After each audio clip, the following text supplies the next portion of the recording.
நமச்சிவாய சிவாய நம. அனைத்து தமிழ் உள்ளங்களுக்கும் கனிவான வணக்கங்கள். அனைவருக்கும் இனிய தீப ஒளி திருநாள் வாழ்த்துக்கள். நவராத்திற்கு பிறகு சூரிய பகவான் கன்னிராசியில் இருந்து துலாம் ராசிக்கு பயிற்சியாக உள்ளார். இதனால் சில ராசிக்காரர்களுக்கு அவரின் நற்பார்வையால் தொழில் வியாபாரத்தில் முன்னேற்றமும் குடும்ப வாழ்க்கையில் மகிழ்ச்சியும் அதிகரிக்க உள்ளது. சூரிய பகவான் ஒவ்வொரு ராசிக்கும் பயிற்சியாகி அதில் சஞ்சரிக்கும் காலத்தை நாம் தமிழ் மாதமாக அழைக்கின்றோம். அக்டோபர் மாதம் 18ஆம் தேதி முதல் நவம்பர் மாதம் 16ஆம் தேதி வரை துலாம் ராசியில் சூரியன் சஞ்சரிக்கும் காலத்தை நாம் ஐப்பசி மாதம் என அழைக்கின்றோம். ஐப்பசி மாதம் அடைமழை காலம் என்பது பழமொழி. அத்துடன் ஐப்பசி மாதம் ஐஸ்வரங்களை அள்ளித்தரும் மாதமும் ஆகும். இம்மாதத்திற்கு துலா மாதம் என்ற பெயரும் உண்டு. இந்த மாதத்தில்தான் முருகனுக்குரிய கந்த சஷ்டி, சிவனுக்குரிய அன்னாபிஷேகம், தீபாவளி போன்ற சிறப்பு பண்டிகைகள் வருகின்றன. இந்த ஐப்பசி மாதமானது விசுவாச ஆண்டு அக்டோபர் மாதம் 18ஆம் தேதி சனிக்கிழமை அன்று துவாதசி திதியில் பூரம் நட்சத்திரத்தில் சுப்பிரம் நாமயோகத்தில் தைத்தூலம் கர்ணத்தில் சித்த யோகத்தில் சனி மகா பிரதோஷம் கூடிய நன்னாளில் இந்த அற்புதமான ஐப்பசி மாதம் பிறக்கிறது. இம்மாத கிரகநிலை என எடுத்துக்கொண்டால் கடகராசியில் குரு பகவானும், சிம்ம ராசியில் கேது பகவான் மற்றும் சந்திர பகவான் சஞ்சரிக்கின்றனர். கன்னி ராசியில் சுக்கிர பகவானும், துலாம் ராசியில் சூரியன், புதன், செவ்வாய் உள்ளனர். கும்பராசியில் சனியும் ராகுவும் சஞ்சரிக்கின்றனர். இம்மாத கிரக பயிற்சி என எடுத்துக்கொண்டால் செவ்வாய் பகவான் ஐப்பசி மாதம் 10ஆம் தேதி துலாம் ராசியில் இருந்து விருச்சக ராசிக்கு பயிற்சியாகின்றார். ஐப்பசி மாதம் 17ஆம் தேதி சுக்கிர பகவான் கன்னி ராசியில் இருந்து துலாம் ராசிக்கு பயிற்சியாகின்றார். இந்த கிரகங்களின் அமைப்பு மற்றும் பயிற்சியால் உங்கள் ராசிக்கு இம்மாதம் உண்டாகும் சுப மற்றும் அசுப பலன்கள் என்ன என்பதனையும், அசுப பலன் ஏற்படுமாயின் ராசிக்காரர்கள் செய்ய வேண்டிய பரிகாரம் என்ன, வழிபட வேண்டிய தெய்வம் யார், செல்ல வேண்டிய கோவில் என்ன என்பதனை பற்றி விரிவாக காண்போம். பிறக்கப் போகும் இம்மாதம் உங்கள் வாழ்வில் வளமும் நலமும் செல்வ செழிப்பும் பெற்று வாழ்வில் உயரிய நிலையை அடைய எல்லாம் வல்ல எம்பெருமானை வேண்டி விரும்பி கேட்டுக்கொள்கிறேன். துலாம் ராசி அன்பர்களே, குடும்பத்தில் மகிழ்ச்சியும் உற்சாகமும் இம்மாதம் அதிகரிக்கும். சுப நிகழ்ச்சிகளால் வீடு களைகட்டும். புதிய ஆடை ஆபரணங்கள் வாங்கி மகிழ்வீர்கள். கணவன் மனைவிக்கு இடையே அந்யோன்யம் அதிகரிக்கும். எதிரிகளால் ஏற்பட்ட தொல்லைகள் நீங்கும். குடும்ப தேவைகளை பூர்த்தி செய்வீர்கள். புதிய முயற்சிகள் வெற்றிகரமாக நிறைவேறும். மனதில் தன்னம்பிக்கையும் தைரியமும் அதிகரிக்கும்.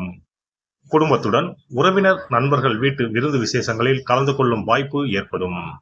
மாத பிற்பகுதியில் உறவினர்கள் வருகை குடும்பத்தில் மகிழ்ச்சி தருவதாக இருக்கும்.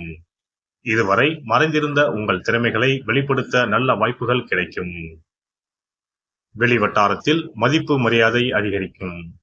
உறவினர்கள் வகையில் எதிர்பார்த்த உதவிகள் கிடைக்கும். சகோதரர்களால் பணவரவுக்கும் சொத்து சேர்க்கைக்கும் வாய்ப்பு உண்டு. குலதெய்வ பிரார்த்தனைகளை நிறைவேற்றி மகிழ்வீர்கள். அலுவலகத்தில் உற்சாகமான சூழ்நிலையே காணப்படும். பணிச்சுமை அதிகரித்தாலும் சக ஊழியர்கள் உங்கள் பணிகளில் உதவியாக இருப்பார்கள். உங்கள் திறமைகள் நிர்வாகத்தினரால் புரிந்து கொள்ளப்பட்டு உரிய சலுகைகளும் பதவி உயர்வும் கிடைக்கும். சக ஊழியர்களுக்கு தேவையான ஆலோசனைகளை சொல்லி வழிநடத்துவீர்கள். வியாபாரத்தை பொறுத்தவரை அபிவிருத்தி உண்டாகும். ஆனால் புதிய கிளைகளை தொடங்குவது மற்றும் புது தொழிலில் முதலீடு செய்வது ஆகியவற்றில் ஒரு முறைக்கு பலமுறை சிந்தித்து ஈடுபடுவது நல்லது.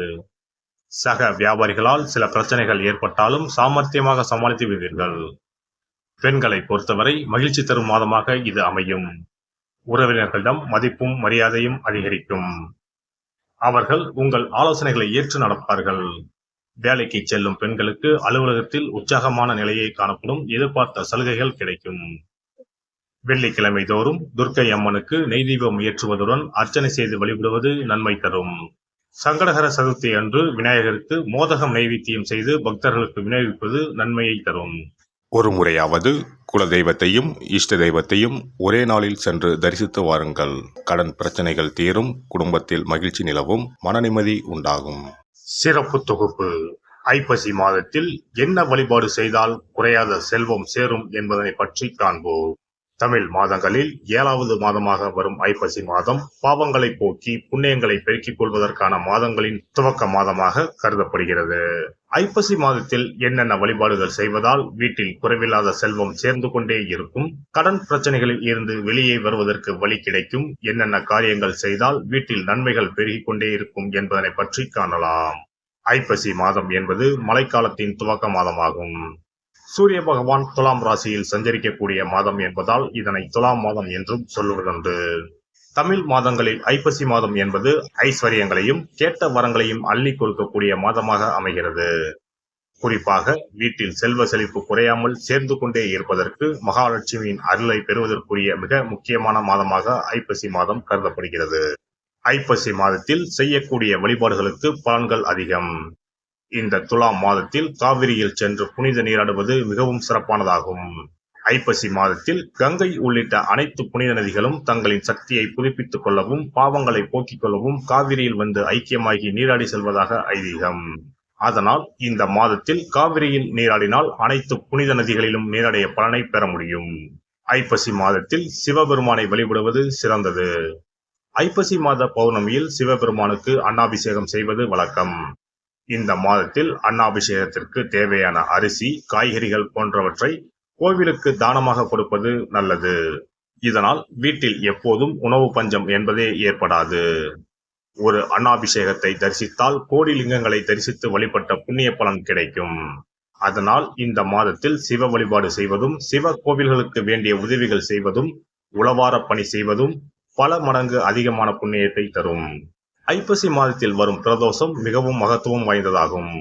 இந்த நாளில் விரதம் இருந்து சிவபெருமானை வழிபட்டால் வேண்டுதல்கள் நிறைவேறும். ஐப்பசி மாதத்தில் காவிரியில் நீராடி துவாதசியில் பெருமாளை தரிசிப்பதால் வீட்டில் தனம் தானியம் பெருகும். குடும்பத்தில் நல்லது நடக்கும். கடன் பிரச்சனைகளில் இருந்து விடுபட முடியும். நாம் வாங்கிய கடன் மட்டுமின்றி பிறவி கடனையும் தீர்க்கும் புண்ணியம் சேரும் மாதம் ஐப்பசி மாதமாகும். ஐப்பசி மாதத்தில் வரும் ஒவ்வொரு வெள்ளிக்கிழமையும் மாலையில் வீட்டில் 6 எண்ணெய் தீபம் ஏற்றி மகாலட்சுமியை வழிபடுவது சிறந்தது. இதனால் மகாலட்சுமியின் அருள் எப்போதும் நம்முடைய வீட்டில் நிறைந்திருக்கும். மகாலட்சுமியின் அருட்கடாட்சத்தால் வீட்டில் குறையாத செல்வம் சேரும். கடன் பிரச்சனைகள் தீரும். அதேபோல் ஐப்பசி மாத வெள்ளிக்கிழமைகளில் லட்சுமி குபேர பூஜை செய்வதும் சிறப்பானதாகும். குபேரருக்கு நாணயங்களால் அபிஷேகம் அர்ச்சனை செய்து வழிபடலாம். எல்லாம் வல்ல இறையருளால் நீங்களும் உங்கள் அன்பு குடும்பமும் உடல் நலம், நீலாயுள், நிறை செல்வம், உயர் புகழ், மெய்ஞானம் ஓங்கி வாழ்க வளமுடன். இந்த வீடியோ பதிவு உங்களுக்கு பிடித்திருந்தால் லைக் பண்ணுங்க, கமெண்ட் பண்ணுங்க, ஷேர் பண்ணுங்க, மறக்காம சப்ஸ்கிரைப் பண்ணுங்க, பக்கத்துல இருக்கிற பெல் பட்டனை கிளிக் பண்ணுங்க. நன்றி, வணக்கம். ஓம் நமச்சிவாய, சிவாய நம.